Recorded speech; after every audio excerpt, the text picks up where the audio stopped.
我们跟所有各地的莲友们介绍一个非常重要的观念：离开这个虚幻，你马上就能够觉悟了。你能够知道它是假的，当下就远离，把它切断，放下，那么你马上就能够觉悟。我们来讲一个公案给大家听。这个世界上啊，有太多的烦恼啦，所以有许多人不约而同的问了佛祖一样的问题。他说：“我该怎么做才能不再烦恼？”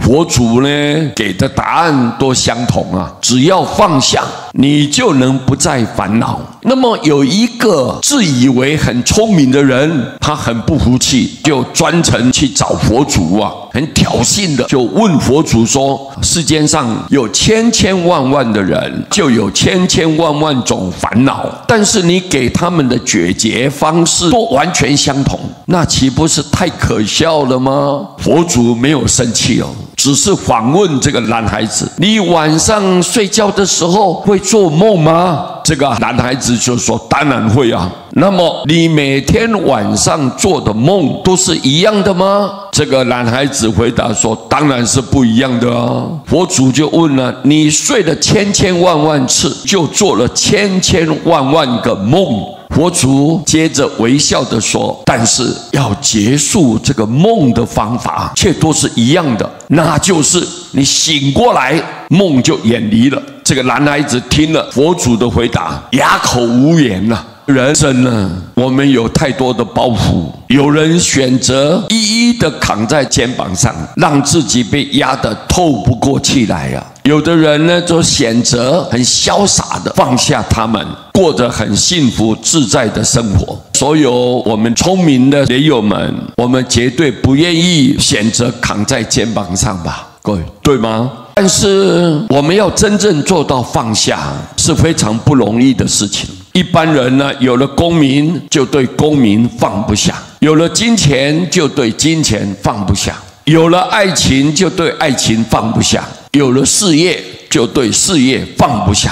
这些都是源于我们坚固的妄想执着。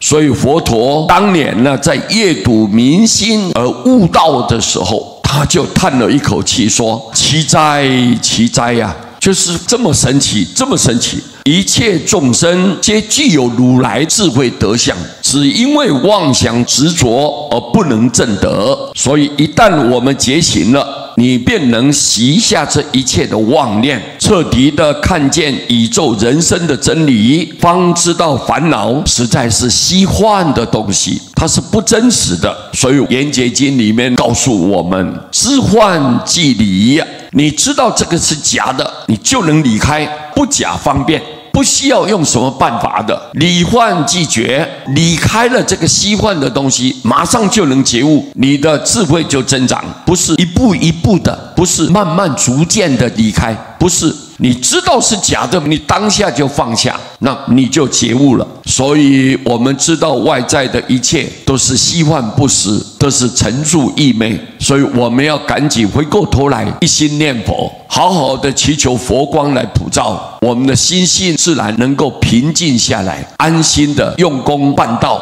好好的发愿往生西方，以后就能够明心见性，能够开悟正道。这个时候何得自在呀，非常的逍遥。所以今天利用这个小公案来跟各位大家介绍报告，感谢大家，阿弥陀佛。